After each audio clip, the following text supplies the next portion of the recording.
মুমিন চেষ্টা করে কিভাবে? মুমিন চেষ্টা করে আল্লাহ এবং আল্লাহ রাসূলের আনুগত্যের মাধ্যমে। আল্লাহ রাব্বুল আলামিন অন্য আয়াতের মধ্যে বলছেন, মান ইউতি'র রাসূল ফাকাদ আতা'a আল্লাহ। যে ব্যক্তি তার রাসূলের আনুগত্য করবে সে যেন আল্লাহর আনুগত্য করলো। আল্লাহর আনুগত্য বা রাসূলের আনুগত্য করলে আল্লাহর আনুগত্য হয়ে যাবে।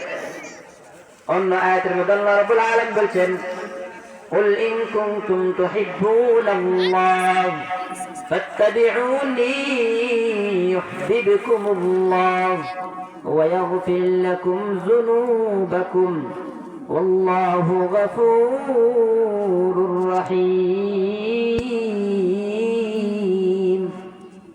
আল্লাহ রাব্বুল আলামিন বলছেন, কেউ যদি কুল ইন কুনতুম তুহিব্বুনাল্লাহ, আল্লাহকে ভালোবাসতে চাই, ফাত্তাবিউনি ইউহিব্বুকুমুল্লাহ, তাহলে যেন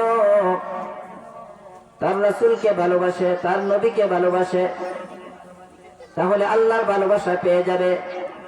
তাহলে বোঝা গেল আখিরাত পেতে হলে রাসূলকে ভালোবাসতে হবে।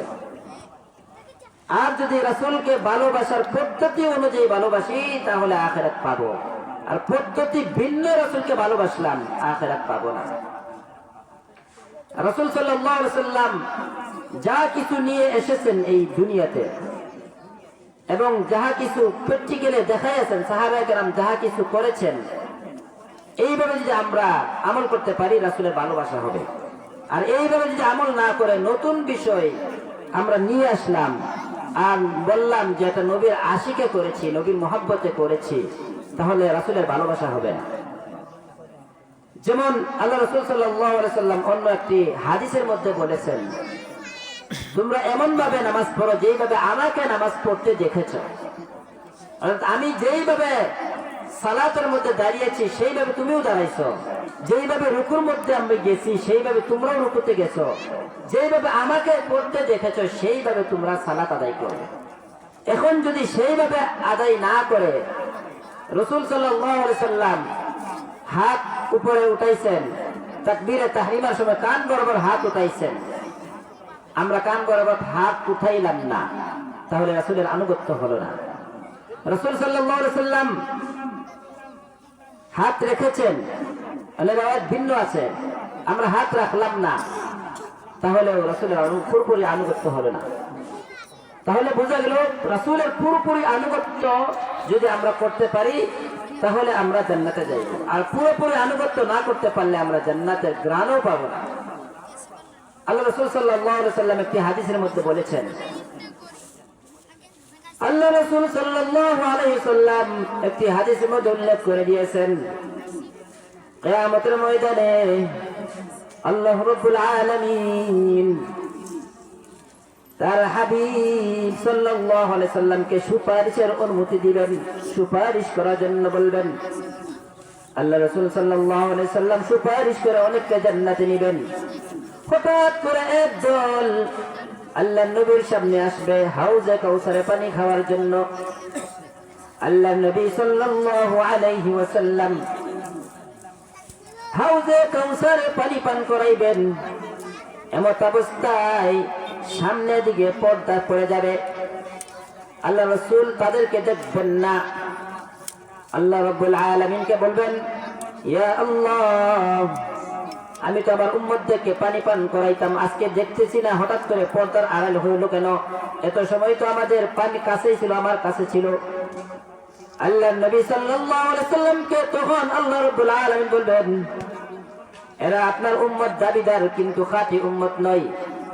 আপনি দুনিয়া থেকে চলে যাওয়ার পর আপনার রেখে যাওয়া সুন্নতের পরিপন্থী কাজ করেছে, বিদআতের কাজ করেছে, বিদায় আপনার পরিপূর্ণ উম্মত হতে পারে নাই। সুতরাং আপনার কাছ থেকে পানি পান করার অধিকার তাদের নাই। তাহলে বোঝা গেল নবীজি যাহা কিছু নিয়ে এসেছেন, রাসূলুল্লাহ সাল্লাল্লাহু আলাইহি সাল্লামের সাহাবায়ে কেরাম যাহা কিছু এই দুনিয়াতে করায় দেখাচ্ছেন, এটাই হলো ঈমান, এটাই হলো প্রকৃত নবী প্রেমিক। এই জন্য প্রকৃত নবী প্রেমিক হতে হলে নবীর দেখানো অনুযায়ী পথে চলতে হবে। এই কারণে আল্লাহ রাব্বুল আলামিন বলেছেন ওয়া হুয়া মুমিন ফাউলাইকা কানা সাইহুম মাশকুরা। আল্লাহ রাব্বুল আলামিন এই আয়াত নাযিল করে এই তিনটি কাজ যে ব্যক্তি করতে পারবে, প্রথম সে টার্গেট করবে যে আমি আখিরাত চাই, আখিরাতের টার্গেট করবে। দ্বিতীয় কাজ হইল আখিরাতের জন্য চেষ্টা করবে। তৃতীয় কাজ হইল আখিরাতের চেষ্টা নবীর তরিকা অনুযায়ী করবে, তাহলে সে সফল। আল্লাহ নবী সাল্লাল্লাহু আলাইহি সাল্লাম সাহাবায়ে কেরামদেরকে বিভিন্ন মজলিসে বিভিন্ন ওয়াজ নসিহত করতেন, নবীর তরিকা শিক্ষা দিতেন।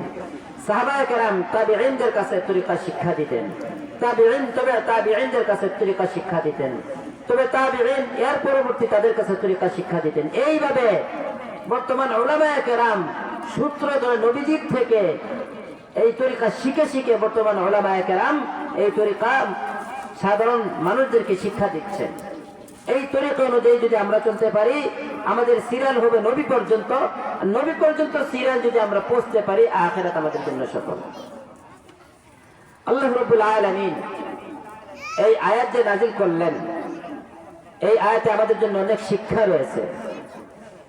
আল্লাহ রাব্বুল আলামিন এই পৃথিবীতে আল্লাহ রাব্বুল আলামিন অনেক নিয়ামত দান করেছেন, অনেকগুলো নিয়ামত দান করেছেন।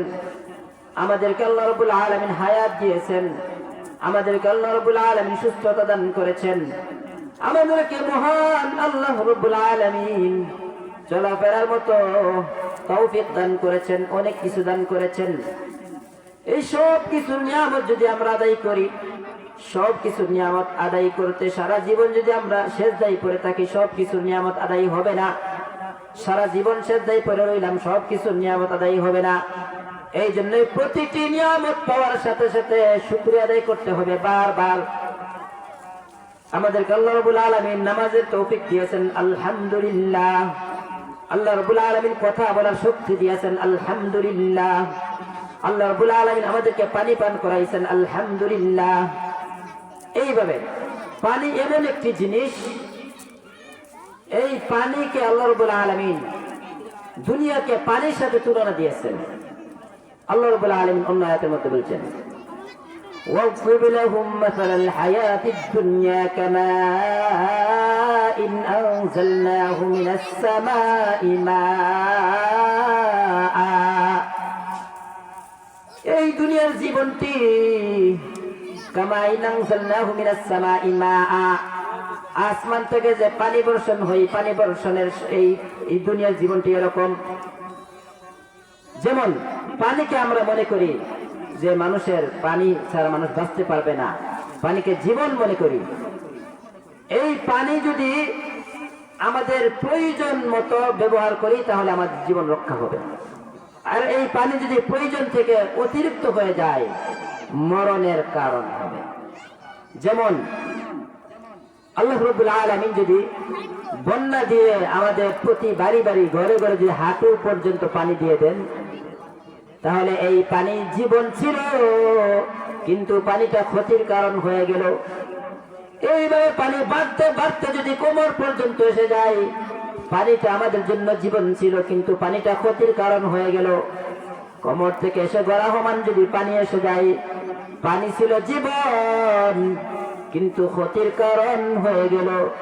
ঠিক তেমনি ভাবে দুনিয়ার জীবনটাও তেমন।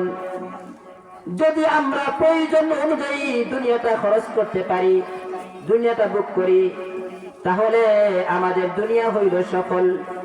আর যদি প্রয়োজনের অতিরিক্ত দুনিয়া ভোগ করতে চাই, তাহলে যেইভাবে পানি অতিরিক্ত হইলে জীবন বিফল হয়ে যায়, ক্ষতিগ্রস্ত হয়ে যায়, পৃথিবীতে যদি আমরা অতিক্রম করি, দুনিয়া গ্রহণ করি, দুনিয়া, এই দুনিয়া প্রয়োজন অনুযায়ী গ্রহণ করতে হবে।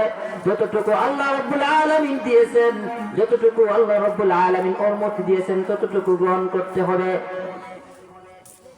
যেমন ভাবে আমরা যে ক্ষেত লাগাই, শস্য ক্ষেত, এই শস্য ক্ষেতে যে ধান হয়, আগাছা আমরা যে সাফ করি, আগাছা সাফ করার পরে ধানের রং আর কালার সুন্দর হয়ে যায়। ঠিক তেমনি ভাবে দুনিয়াতে চলতে গিয়ে আমাদের জীবন পথে যে জাকাতের যে মাসআলা আছে, এই জাকাতের মাসআলা অনুযায়ী আমরা জাকাত দিলাম না যাদের ফরজ হয়েছে, তাহলে এই আগাছা পরিষ্কার করলাম না। যাদের ফিতরা ওয়াজিব হয়েছে ফিতরা দিলাম না, আগাছা পরিষ্কার করলাম না। এইভাবে দুনিয়ার আগাছা যদি পরিষ্কার করতে পারি তাহলে আমাদের এই দুনিয়াটা ঠিক আছে। আর দুনিয়ার আগাছা পরিষ্কার করলাম না, হালাল হারাম একেবারে হালালও খাইলাম হারামও খাইলাম, তাহলে আমাদের দুনিয়া সফল হবে না। আল্লাহ রাব্বুল আলামিন পানির সাথে তুলনা দেওয়ার অর্থ হইল যাতে ওই পানির অতিরিক্ত হয়ে গেলে যেইভাবে আমাদের জীবন বিফল হয়ে যায়, দুনিয়া অতিরিক্ত ভোগ করতে চাইলে আমাদের জীবন হয়ে যায় বিফল। আল্লাহ রাব্বুল আলামিন এই পানি ব্যবহারের কিছু পদ্ধতি দিয়েছেন। ওযু করতে গিয়ে যে আমরা পানি ব্যবহার করি, ওই পানি যে ব্যবহার করি ওযু করতে গিয়ে এই প্রয়োজন অনুযায়ী পানি ব্যবহার করতে হবে। এর অতিরিক্ত যে আমরা পানি ব্যবহার করি হয়ে যাবে অপচয়, আর অপচয়কারী হবে শয়তানের ভাই। আল্লাহ রাব্বুল আলামিন আমাদেরকে শয়তানের ওয়াসওয়াসা থেকে এবং আখিরাত কামাই করার জন্য আল্লাহ রাব্বুল আলামিন আমাদেরকে তৌফিক দান করুন। সকলে বলি আমিন। ওয়া আখিরু দাওয়ানা আলহামদুলিল্লাহি রাব্বিল আলামিন।